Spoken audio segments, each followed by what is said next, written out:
several things a narcissistic person will do to you because they know it hurts them, so they know it's going to hurt you.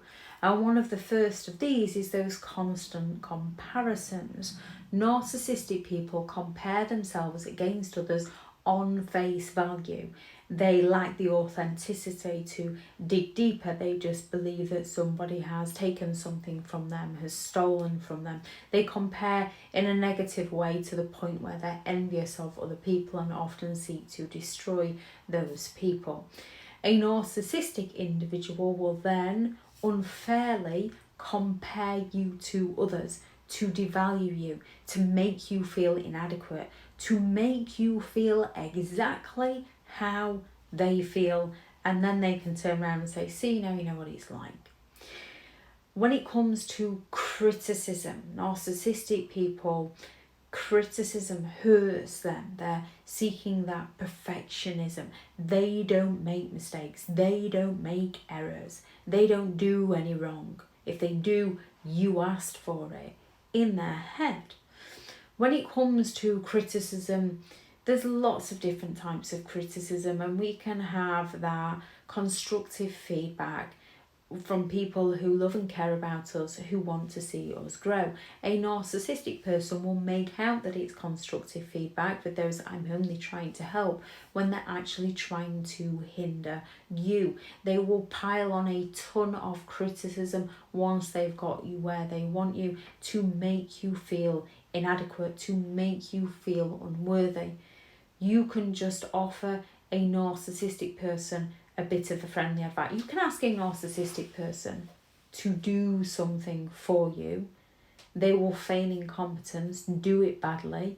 You will try to explain how it can be done, because until we've done something, just like walking, we don't just come out and walk and talk. We have to learn, and we learn and walk and talk in different ways. So you can just try and explain it to them, and then they go, oh, I knew it'd be wrong. See, this is why I never do anything for you. Why are you asking me when you do it far better? So they can't stand being criticised, even with the constructive feedback, yet they'll go all out to criticise you. Rejection. Not many people like rejection, to be fair. Narcissistic people thrive on attention. So if your attention goes elsewhere, even to children that you share, they feel rejected. And they go all out to reject you, to punish you, and then tell you that you brought it on yourself. Being ignored, again, they require that excessive attention. They're seeking the validation. They want the eternal praise and gratitude. If you ignore them, they then start to think too deeply about their own vulnerabilities. They don't like being ignored. Yet they will happily go all out to ignore and fall silent on you, all because they didn't get their own way with you. They didn't get what they wanted from you, because they have no respect for your boundaries. They believe they can walk all over them, yet you must respect theirs. Disapproval. It's not nice when someone disapproves of an idea or an opinion, something you've created. People can seek validation. Narcissistic people seek that excessive validation.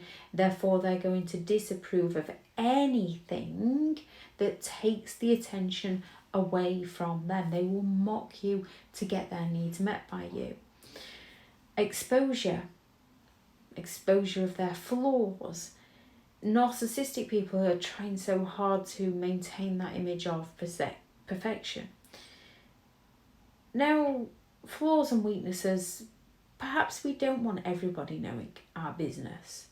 Yet a narcissistic person will systematically go all out to humiliate you and point out all your flaws, weaknesses and wrongdoings in front of everybody else, so that they can feel superior, so that they can feel powerful, and you should just deal with it. However, if you accidentally point out one of theirs, or even if you purposefully point out one of theirs, there will be hell to pay, because they don't believe that you have the right to do that. They believe you've betrayed them. It's one rule for them, another rule for you.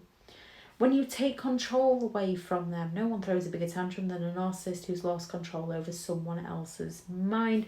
They have a strong desire, a strong need for that control, that sense of certainty of others. Yet they will happily coercively control you to take your control away from you so that they can control your life, so that they don't lose control over you.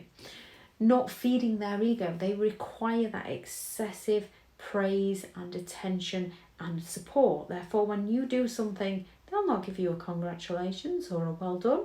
At best, they'll take the credit for it, or they will disapprove of it. They will go all out to ignore it, to criticize it, to reject it, to expose any flaws in it.